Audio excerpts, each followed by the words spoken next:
Assalamualaikum warahmatullahi wabarakatuh. Selamat malam adik-adik mahasiswa.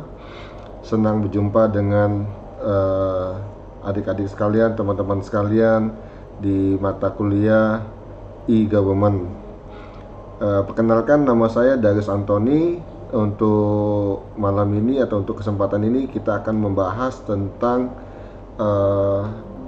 introduction dari e-government tadi.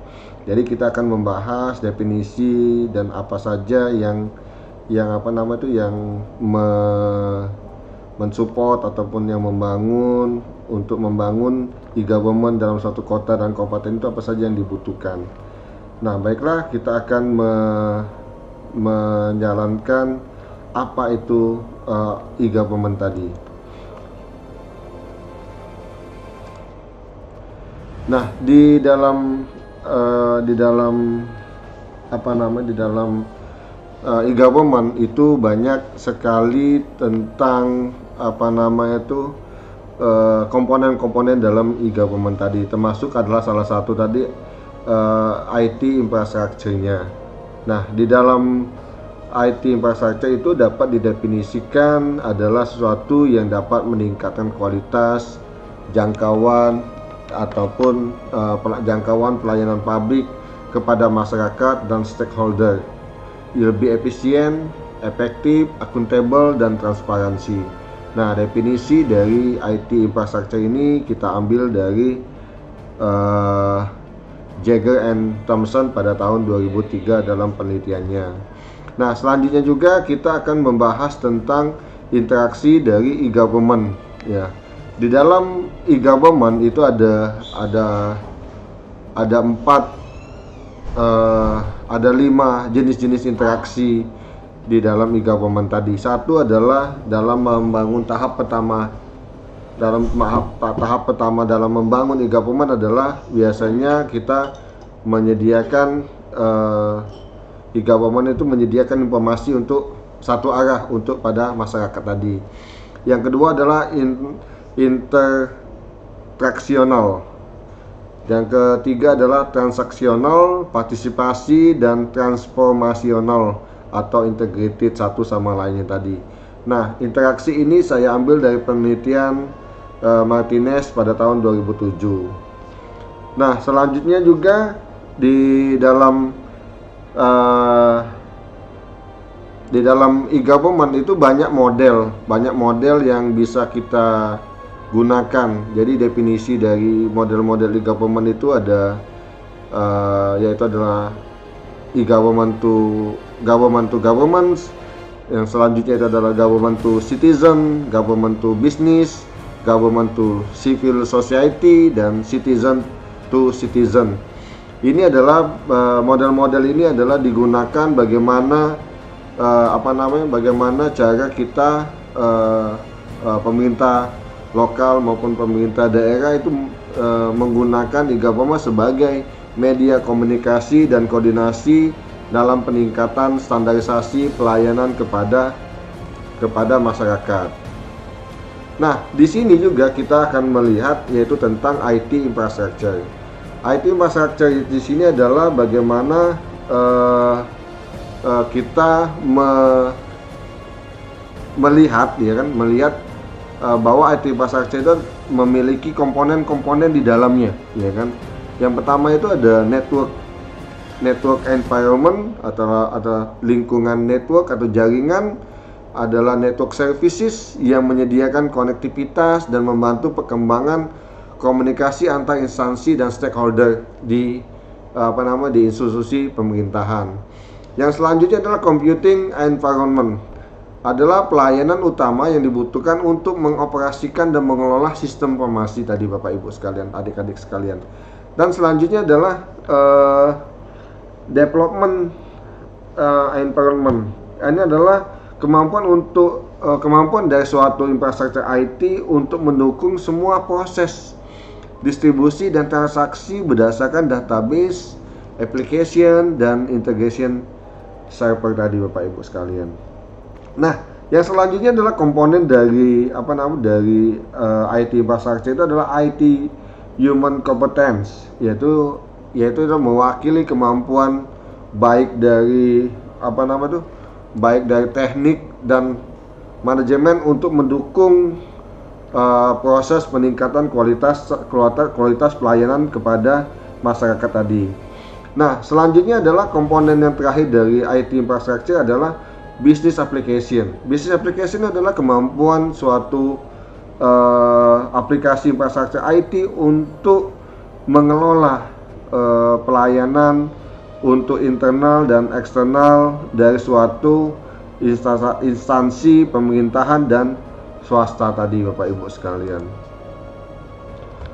Nah, di sini juga kita akan melihat dari level of e-government. Jadi level-level pengembangan e-government itu memang ada tahapan-tahapannya, Bapak Ibu sekalian. Mungkin kalau dulu level e-government itu hanya fokus pada pembuatan website dan lain-lain. Nah, ini kita bisa lihat bagaimana level-level tadi disebutkan di dalam materi ini. Yang pertama adalah informational, yaitu adalah penggunaan e-government untuk hanya menyediakan informasi kepada masyarakat melalui download report, brosur dan dari website pemerintahan. Jadi pemerintahan lokal maupun pemerintahan daerah itu hanya menyediakan memiliki one way communication, yaitu komunikasi satu arah, yaitu dengan menyediakan informasi dalam satu website dan juga memiliki atau menyediakan fasilitas pesan download formulir dan lain-lain tadi. Nah, selanjutnya adalah intercassional, adalah di mana masyarakat mempunyai kemampuan untuk bertanya, komplain dan mencari informasi dari sistem informasi publik, yaitu e-government tadi. Jadi di sini bisa melakukan masyarakat bisa melakukan misalnya meninggalkan pesan dan kesan, atau juga bisa komplain dan juga bisa searching di dalam e-government tadi. Dan selanjutnya adalah ketiga adalah transaksional, ya, di mana masyarakat dapat melakukan semua transaksi online yang telah disediakan oleh pemerintah daerah, yaitu melalui aplikasi e-government tadi. Nah, kalau sudah melakukan transaksional ini mungkin masyarakat bisa berkomunikasi dua arah tadi, satu sama yang lain tadi. Misalnya pembuatan ektp dan lain-lain tadi. Nah, yang tahap level selanjutnya adalah partisipasi, yaitu di mana e-government menyediakan fasilitas bagi masyarakat untuk berpartisipasi dalam membuat kebijakan baru. Nah, ini mungkin sama kayak sosial media dan lain-lain, mungkin ada kesempatan di masyarakat tadi bisa memiliki login, username dan password, sehingga kita bisa bersama-sama misalnya bisa melakukan diskusi bersama pemerintah tentang kebijakan-kebijakan yang akan dikeluarkan oleh pemerintah lokal atau pemerintah daerah tadi. Yang selanjutnya adalah transformasional, yaitu di mana suatu e-government dapat berperan aktif dalam memodifikasi, ya kan, internal pemerintahan sebagai bagian dari proses peningkatan pelayanan masyarakat tadi. Nah, jadi ini adalah di mana masyarakat bisa melakukan berpartisipasi. Ini adalah tingkatan atau level yang paling tertinggi di dalam pembangunan atau pengembangan e-government di dalam di pemerintahan, baik itu di Indonesia maupun di luar negeri. Nah, ini adalah yang saya jelaskan tadi adalah ini tentang framework di mana IT infrastructure, ya kan. Di sini kalau kita lihat di dalam e-government itu kemungkinan memiliki komponen-komponen berikut ini, yaitu misalnya ada network communication, hardware platform, ya kan, terus juga ada operating system, ya kan, command service, database server, application server, integration server dan lain-lain. dan juga memiliki IT Human Management Competence tadi Bapak Ibu sekalian. Dan juga memiliki apa? Business application dan lain-lain. Jadi ini ada 1, 2, 3, 4, ada 4 komponen secara keseluruhan di mana dalam mensupport jalannya e-government yang ada saat ini tadi. Nah, ini adalah tentang IT infrastructure juga, ya kan? Ini adalah konsep-konsep yang ada di dalam IT infrastructure tadi. Nah, kalau yang menurut ini adalah tentang bagaimana terdiri dari 1, 2, 3, ada 3 komponen. Jadi IT infrastructure itu adalah baseline, ya kan, adalah fondasi bagaimana e-government itu dapat dijalankan tadi. Nah, di dalam IT infrastructure terdapat kemampuan untuk berbagi service, berbagi kemampuan, dan juga ada IT human resource di sana, dan juga ada berbagi IT komponen. Nah, jadi untuk mensupport apa? Timbal balik satu sama lain, IT application, dan terakhir adalah business process.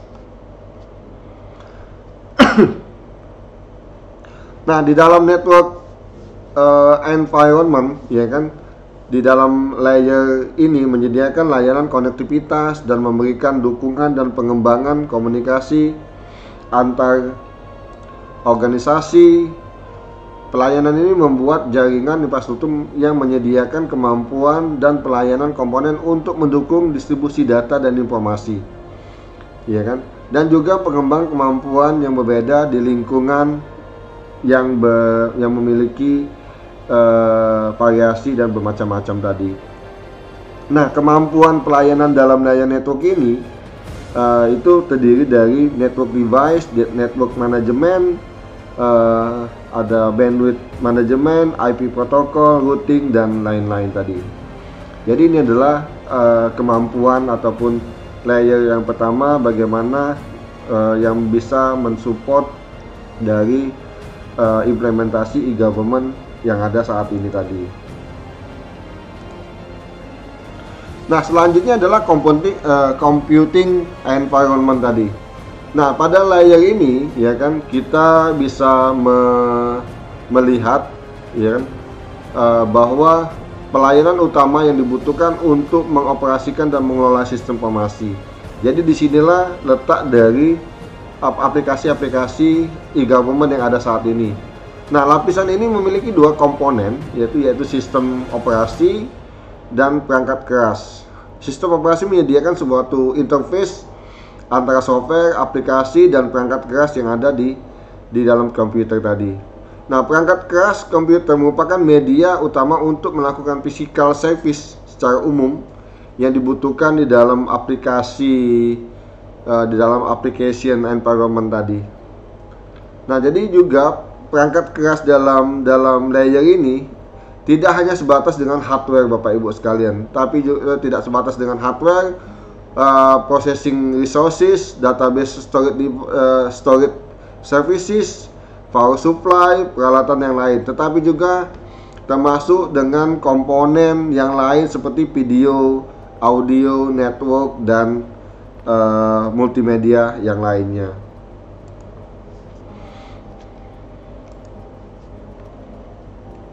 Nah, selanjutnya ada tahapan development environment.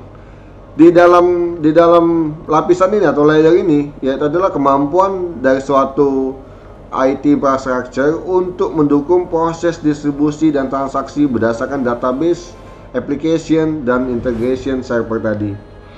Nah, di dalam database server juga memiliki kemampuan untuk memanajemen struktur data yang terdiri dari berbagai aplikasi yang digunakan secara bersama-sama dalam suatu pemerintahan. Application servers adalah pemanfaatan server yang digunakan untuk mengeksekusi dari bisnis tadi. Data akses integrasi dan atau aplikasi yang terintegrasi. Yang selanjutnya, integrasi server memiliki kemampuan untuk memaksakan, ya kan, konsistensi dari suatu server ataupun aplikasi yang berbeda dalam menyediakan level yang independen dari suatu sistem operasi, application server, dan database server tadi. Ini adalah kemampuan dari suatu IT infrastructure dalam mendukung proses dan transaksi di dalam e-government. Nah, selanjutnya adalah business application. Business application ini adalah kemampuan suatu application infrastruktur IT untuk mengelola pelayanan untuk internal dan eksternal dari suatu instansi pemerintahan dan swasta. Business application ini bisa disebut juga layanan, ya kan, layanan yang head to head dengan masyarakat tadi, yang bersifat horizontal infrastruktur dan vertikal infrastruktur juga. Horizontal infrastruktur menyediakan layanan bisnis secara fungsional yang berdasarkan ini yang didasarkan pelayanan yang dihasilkan infrastruktur seperti email, word processing, spreadsheet system dan lain-lain. Nah, sedangkan vertical business application adalah suatu sistem yang dikembangkan khusus untuk spesifik organisasi ataupun instansi tadi. Jadi ini sudah paham di mana beda vertical maupun horizontal tadi. Nah, selanjutnya seperti kita ketahui dalam komponen komputer itu ada hardware, software, dan yang paling penting itu adalah brandware, yaitu adalah IT human resources. Nah, di sini adalah mewakili kemampuan baik itu teknik dan manajemen untuk mendukung semua proses peningkatan kualitas layanan tadi. Jadi di sini kemampuan untuk merencanakan, mendesain, membangun, dan juga untuk pengembangan dalam pelayanan IT yang semuanya diperuntukkan kepada mitra pemerintahan yang ada. Nah, ini adalah jenis-jenis IT infrastruktur yang telah dikembangkan oleh beberapa penelitian sebelumnya. Ada Gibson, ada Duncan, ada Broadbent, ada Bright and Tanner, ada Liu dan Anthony dan G. Ini adalah semuanya adalah macam-macam tingkatan-tingkatan atau layer-layer, level-level dari IT infrastruktur yang sudah ada, yang sudah pernah diteliti oleh peneliti di seluruh dunia. Nah, untuk saat ini demikianlah video singkat saya di dalam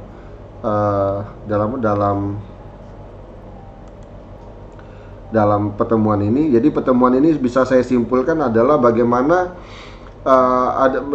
bisa disimpulkan komponen dari e-government secara keseluruhan tadi, di mana e-government itu dibangun atau disupport dengan IT infrastruktur yang kuat tadi. Ya, ada network, ada aplikasi, ada database, ada business application dan lain-lain tadi. Tanpa semua itu, e-government tidak akan mungkin berjalan dengan sempurna, ya kan? Pak, bisa nggak tanpa network? Bisa, tapi tidak bisa terkoneksi satu sama lain tadi. Jadi pentingnya di sini kita juga membahas pentingnya IT infrastructure dalam mendukung dan menjalankan e-government di dalam suatu di pemerintahan daerah ataupun di pemerintahan lokal. Oke, demikianlah untuk pertemuan pada saat ini. Terima kasih atas perhatiannya. Wassalamualaikum warahmatullahi wabarakatuh. Terima kasih.